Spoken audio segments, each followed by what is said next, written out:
오늘 디모데전서 본문의 말씀 속에 또 함께 은혜를 나누고 싶은 것은 이제 이 에베소 교회 리더로 세워진 디모데에게 권면했던 이 바울을 통해 그 리더가 얼마나 중요한가를 같이 한번 살펴보며 또 함께 은혜를 나누고자 합니다.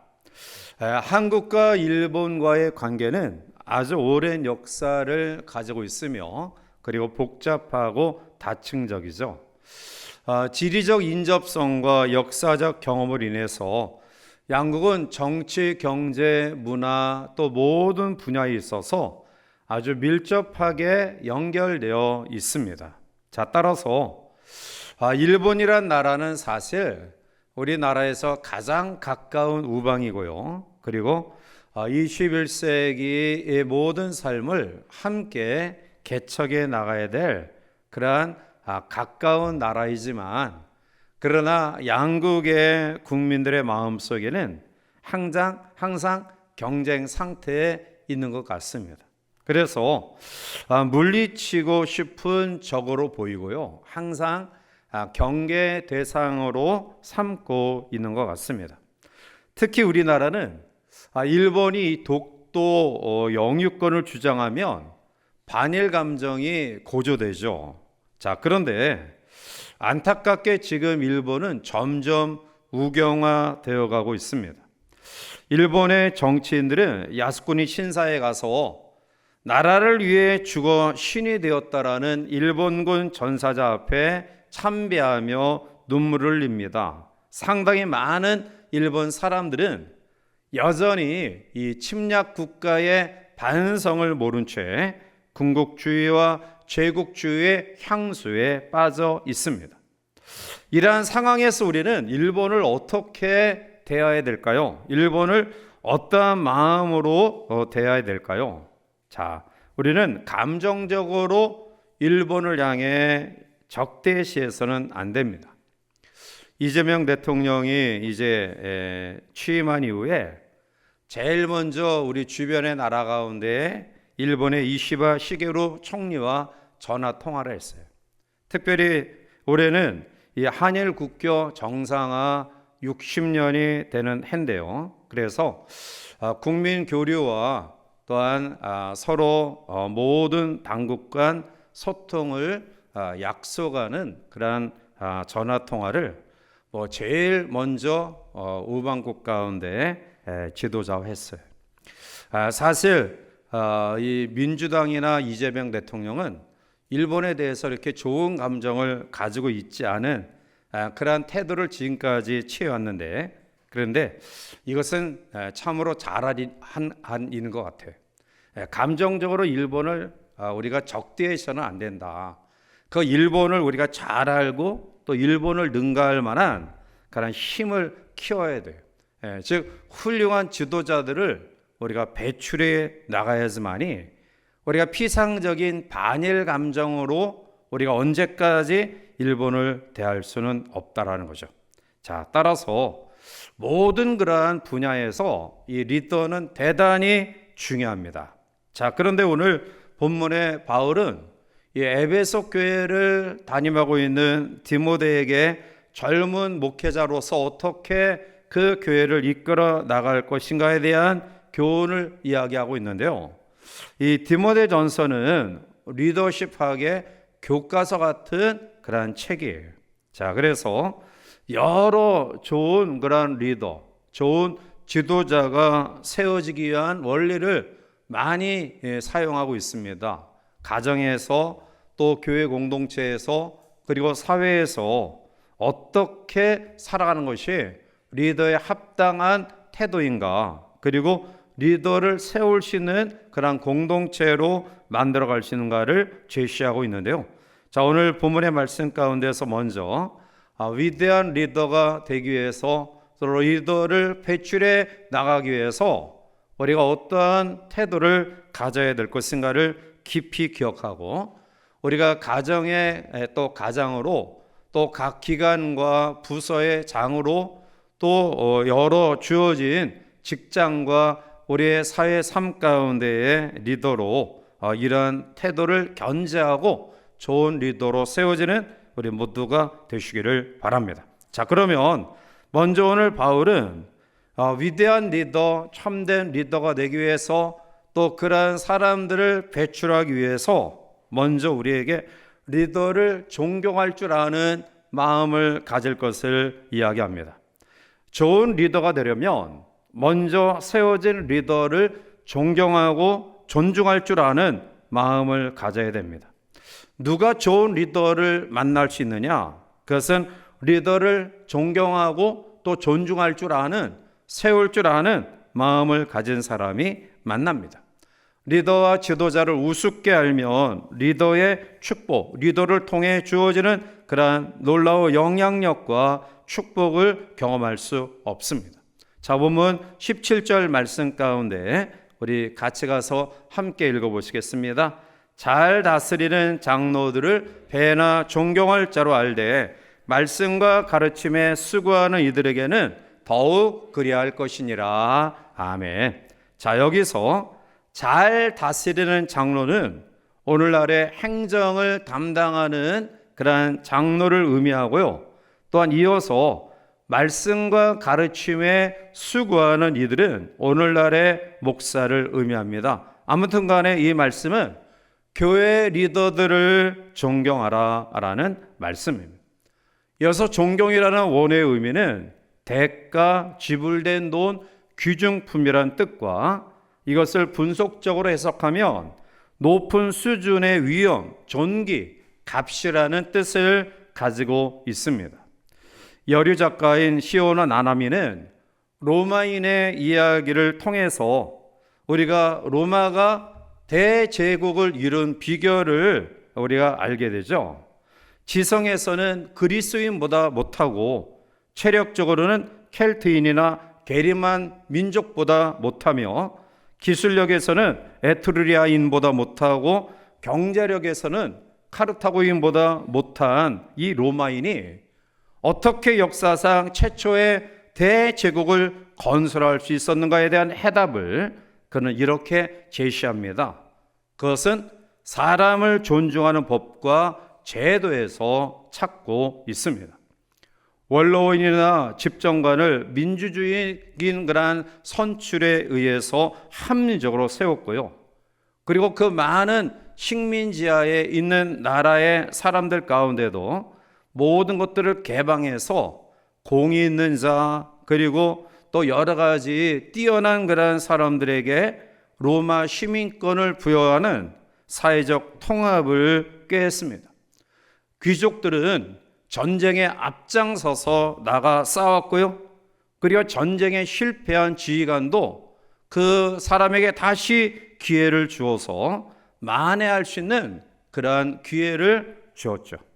자, 이렇게 사람을 존중하는 합리적 의사결정과 개방성과 관용성이 다른 여러 민족보다 여러 면에서 뒤떨어진 로마가 세계를 제패하는 원동력이 되었다라고 이야기하고 있습니다.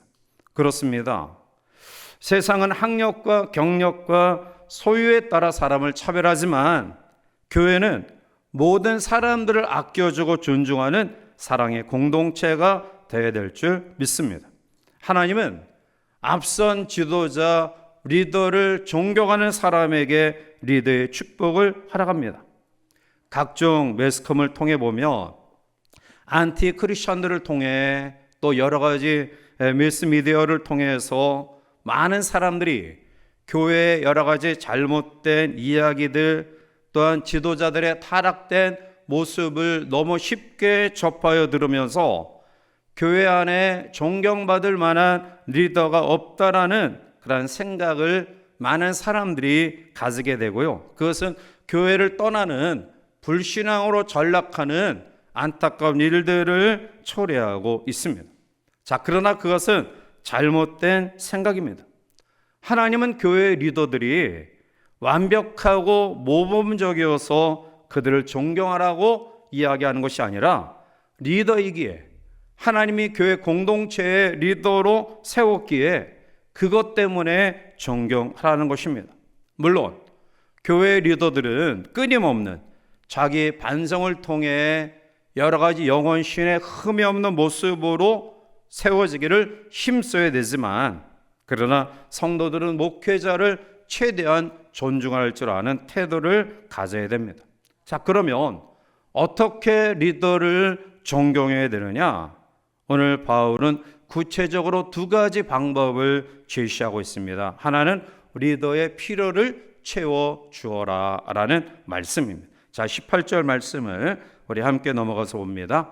성경에 일렀으되 곡식을 밟아 떠는 소의 입에 망을 씌우지 말라 하였고 또 일꾼이 그 삭슬 받는 것은 마땅하다 하였느니라. 아멘. 자, 이 말씀의 배경은 신명기 25장에 나오는 말씀인데요. 당시 이스라엘 백성들은 곡식을 타작할 때 곡식단을 마당에 펴고 그 위에 소가 지나감으로써 타작을 하게 되었습니다. 자, 그런데 어떤 인정 없는 그런 주인은 소가 곡식단을 먹지 못하도록 입에 망을 세웠어요. 그래서 이 인정 없는 태도를 막기 위해 율법은 소도 일을 하면서 곡식단을 먹을 수 있도록 입에 망을 씌우지 말라. 아예 율법으로 그것을 세워 기록하고 있습니다. 자, 그러면 이 말씀의 의미가 뭘까요? 그것은 소도 곡식단을 이제 타작할 때 망을 씌우지 말아서 그 곡식단을 먹게 하는 것처럼 일꾼이 삭슬 받는 것은 당연하다라는 말씀이에요. 왜 이러한 말씀이 있게 되었을까요?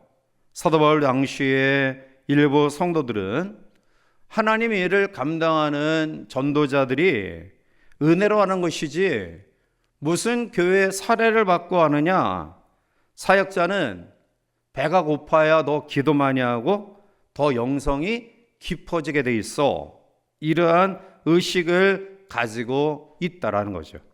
자, 그러나 이것은 리더를 존경하는 태도가 아니라는 거예요. 즉, 목회자가 진정으로 모든 목양에 힘쓸 수 있도록 필요를 채워주는 것이 성도의 역할이며 그것이 존경하는 태도다라는 거예요. 두 번째로는 지도자를 존경하는 마음을 가지라는 거죠. 자, 19절 넘어가서 우리 함께 보겠습니다. 장로에 대한 고발은 두세 증인이 없으면 받지 말 것이요. 아멘. 신명기 17장에 보면 이제 여러 고소에 대한 이야기들을 하면서 특별히 그 사람이 생명을 앗아갈 만큼 큰 죄를 지은 사람, 즉 죽음을 선고해야 될 정도로 큰 죄를 지은 사람은 두세 증인을 통해서 그 일을 진행하라고 이야기해요. 자, 그런데 오늘 본문은 장로에 대한 고발은 두세 증인이 없으면 받지 말라. 즉, 두세 증인이 고발하지 아니하면 장로의 고발을 접수하지 마라. 그렇게 엄격하게 이것을 이야기하고 있어요. 왜 장로에 대한 송사를 어렵게 했을까요? 그것은 리더는 근거 없는 모함을 많이 받는 경우가 있기 때문이라는 거예요. 즉, 리더는 등경위의 이제 등불처럼 모든 사람들에게 드러나게 돼 있어요. 그래서 말 하나 행동 거지하지 하나가 사람들에게 영향을 미쳐요. 그런데 보여지는 그런 것뿐만 아니라 듣지 않고 자기가 직접 대면하지 않았는데도 이 사람 저 사람 걸러가면서 리더에 대한 근거 없는 비판과 비난을 하는 경우가 많아요. 왜냐하면 그것이 우리의 타락한 습성이에요. 우리가 평소에도 주변의 사람들을 이야기하면서 나보다 더 잘된 가정 이야기하면서 기뻐하고 즐거워하고 또 정말 박장대소를 치면서 손뼉을 치면서 축하합니까? 그런 마음 가지고 여러분들이 이야기해? 그렇지 않잖아요. 우리가 이야기하면서 재미난 게 뭐예요? 주변의 가정과 주변의 사람이 잘못된 거 이야기하면 걱정하는 것처럼 하면서 고소해. 재밌어요. 전혀 안 그런 것처럼 앉아있어요.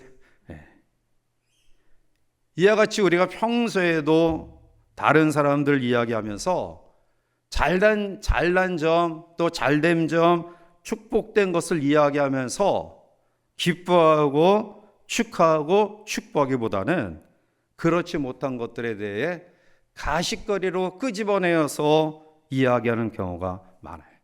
하물며 모든 사람들 위에 서 있는 그러한 리더에 대한 이야기는 사실은 좋은 것보다 그렇지 않은 것, 내가 듣지 않고 경험하지 않은 것, 근거 없는 이러한 것들로 인하여 모함하는 경우가 많다라는 거예요. 그래서 오늘 성경은 장래에 대한 이 송사는 정말 사람을 죽인 것 같은 이러한 사람들을 두세 증인으로 세울 때에 세우는 것처럼 그러한 강도를 가지고 그러한 태도를 가지고 송사를 어렵게 이야기하고 있어요. 오늘 우리 주어진 삶 가운데 가장이 무너져요. 가장이 무너지고 있어요. 그 어떤 권위와 이러한 능력과 권한들이 무너지고 있어요. 가정이 붕괴되는 요인 가운데 하나가 바로 가장의 권위가 무너지는 거고요. 교회도 마찬가지고 사회도 마찬가지고 그 사회의 무너짐의 이유는 그 모든 속한 공동체의 리더에 대하여 무너짐이 있을 때 그 공동체는 무너지는 거예요.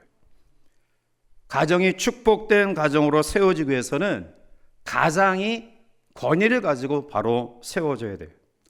교회도 마찬가지. 리더의 축복을 받으려면 리더를 존중해서 세울 줄 아는 태도가 있어야 돼요. 그래서 오늘 본문은 리더의 필요를 채워줘라. 그리고 그들을 함부로 고발하거나 비난하거나 비판하지 말고 존경하라 라고 이야기하고 있어요. 이렇게 대할 때 바로 그 가정과 그 속에 속한 공동체에 이어지는 사람들이 리더의 축복을 받게 된다라는 말씀이에요. 두 번째로는 편견과 불공평이 없어야 돼요. 자, 21절 넘어가서 우리 함께 보겠습니다. 하나님과 그리스도 예수와 택하심을 받은 천사들 앞에서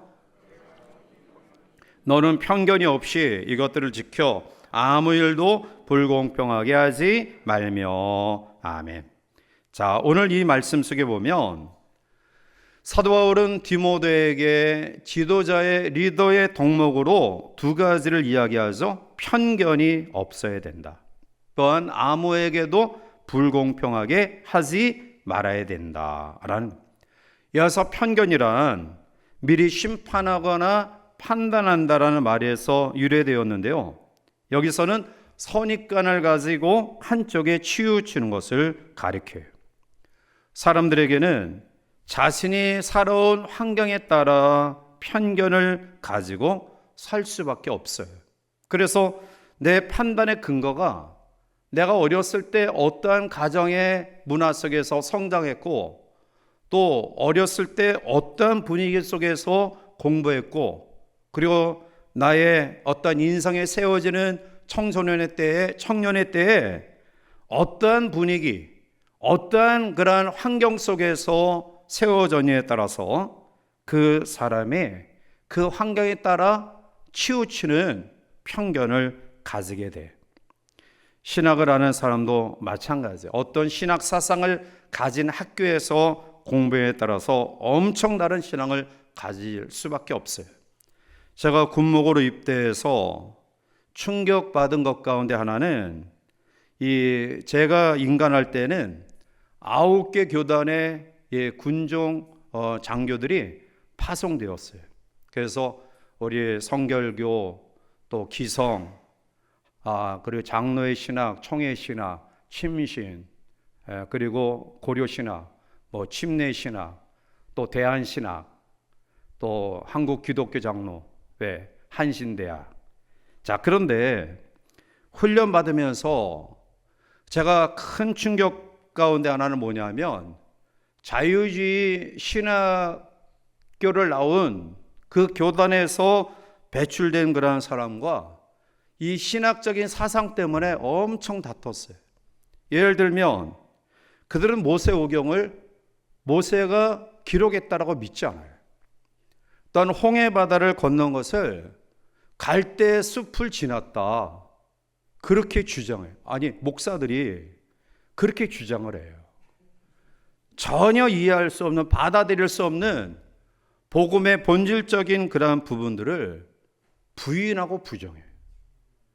그러면서 우리는 그들에게 너희는 신앙 없는 신학을 했구나, 이 사신 신학을 했구나, 그렇게 비난하고 그들은 이 보수적인 복음적인 신앙을 가진 고신측이나 저희 예성이나 또 총신이나 이런 목사들에게 너희들은 세상에 변화되는 학문에 대해서 눈뜨지 못하고 옛날 고리터분한 그러한 옛날 이 보수적인 그러한 잘못된 복음만을 주장하고 있구나, 엄청 싸웠어요.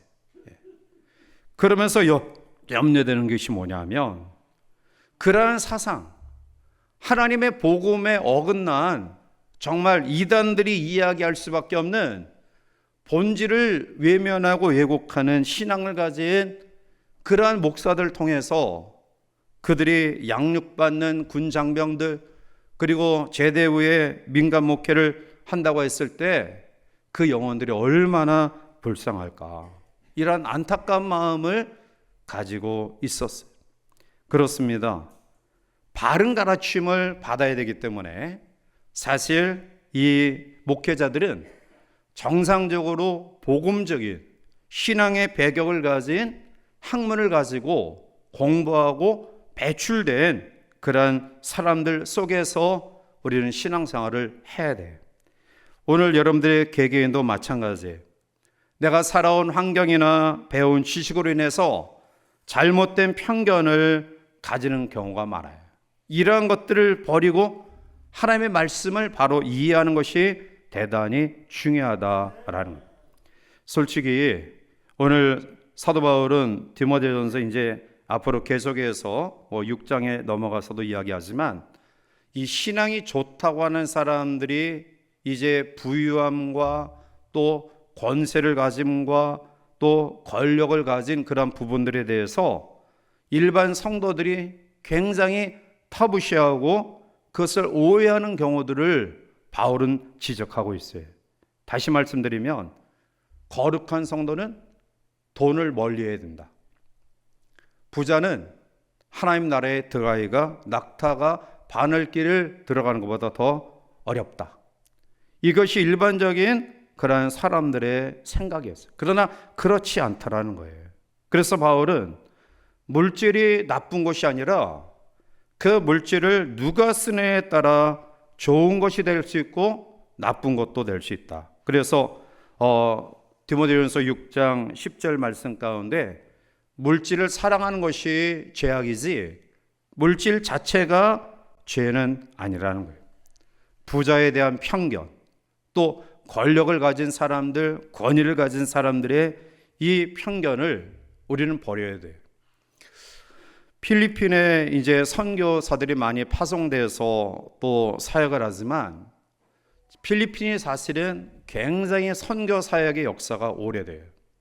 그런데 여전히 이 필리핀이 이 복음화율이 낮은 이유는 뭐냐면, 물론 우리나라도 그렇지만 이 복음을 전하고 또 행하는 일들에 있어서 필리핀의 상부층의 그 계층에 선교사들이 절대로 뚫고 들어가지 못해요.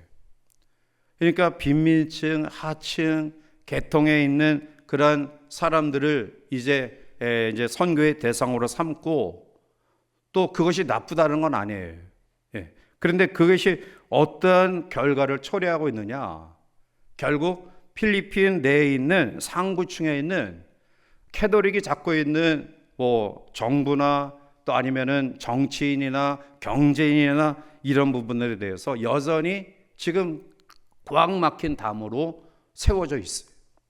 그래서 빈민층의 아이들에 대해서 선교하고 또 나눔으로 인해서 물론 그 가운데 대학을 이제 다니고 공부해서 또 좋은 리더로 세워지는 사람들인데 그 숫자가 극히 미약하다라는 거예요.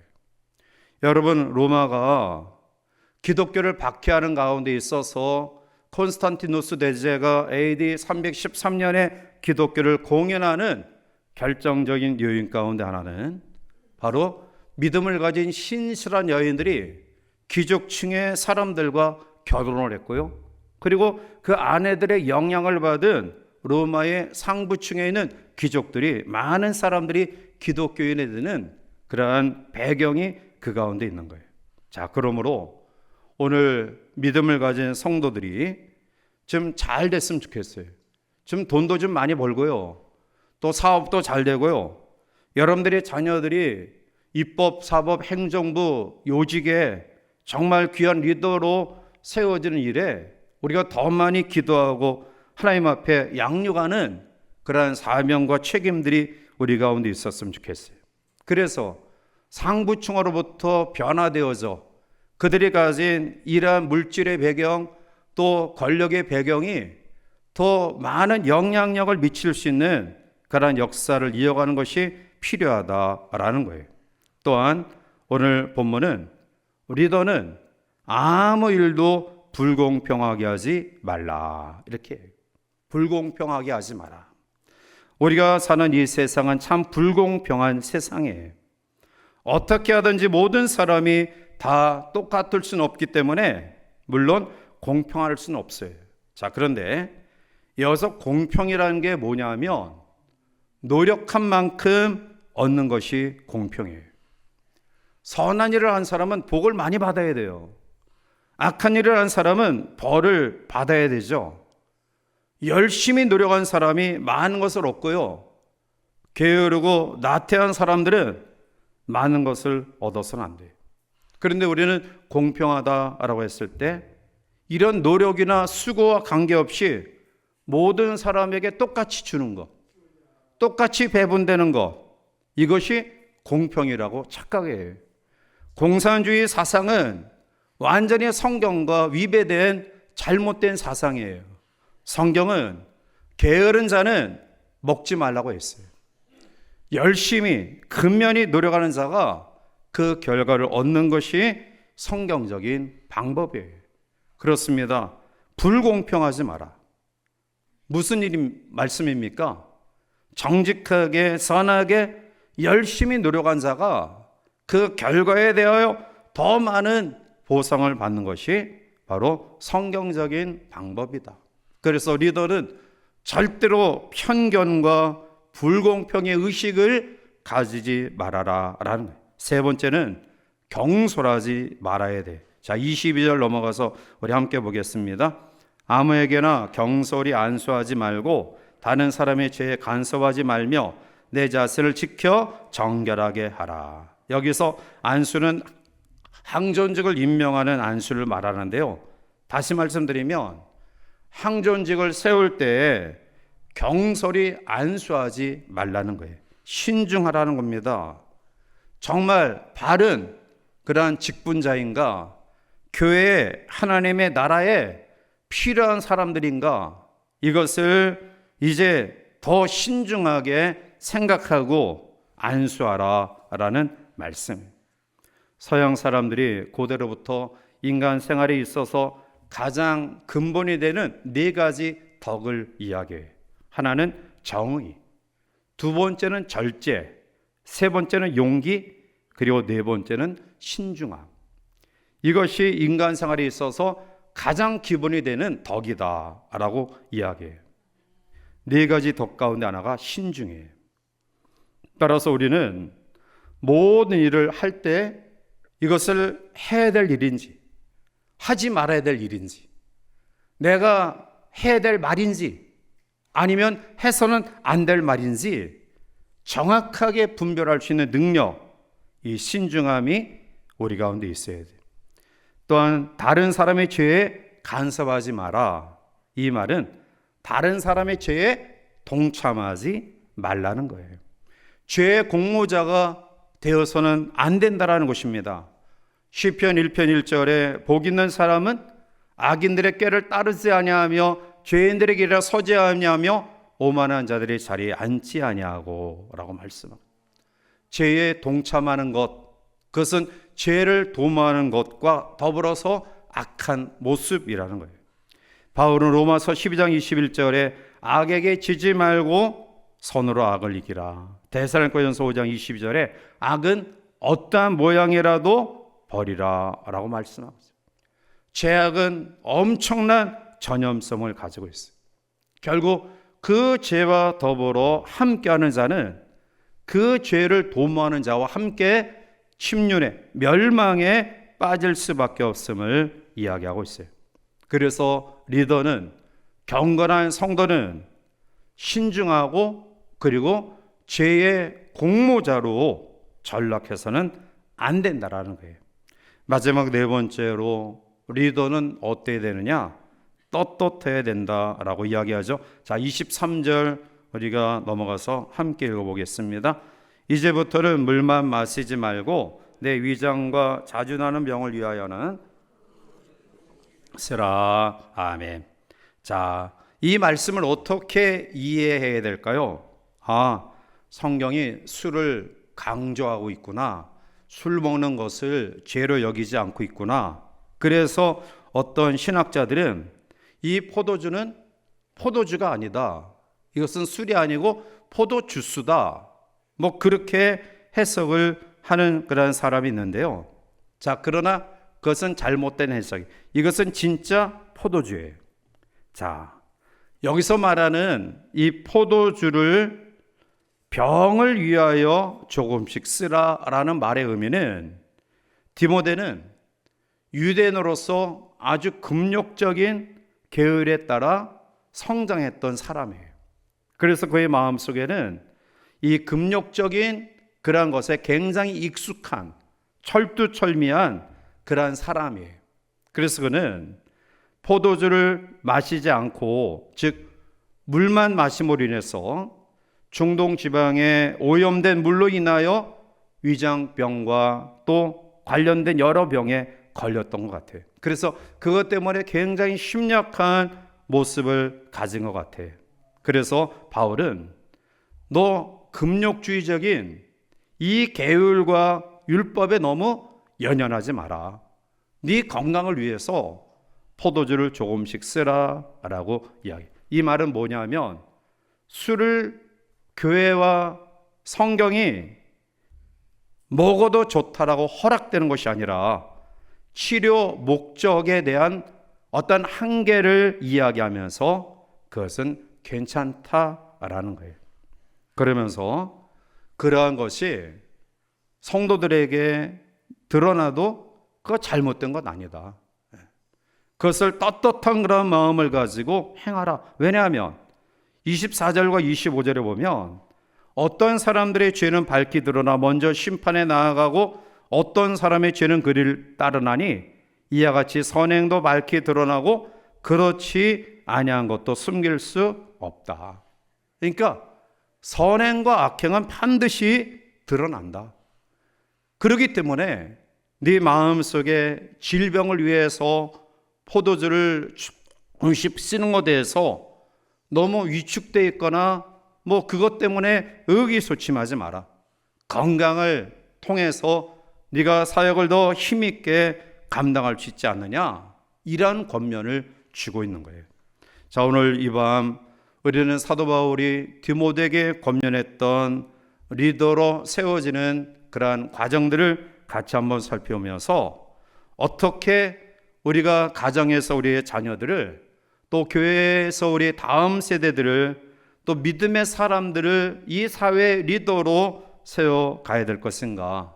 그것은 먼저 우리들이 리더를 존경하고 또 리더에 대해서 또 바른 그런 태도를 가지면서 또 합당한 리더의 모습을 가지고 가정과 교회에 세워져 갈 때에 바로 우리가 속한 가정이 속한 공동체가 하나님의 나라로 아름답게 세워짐을 이야기하고 있어요.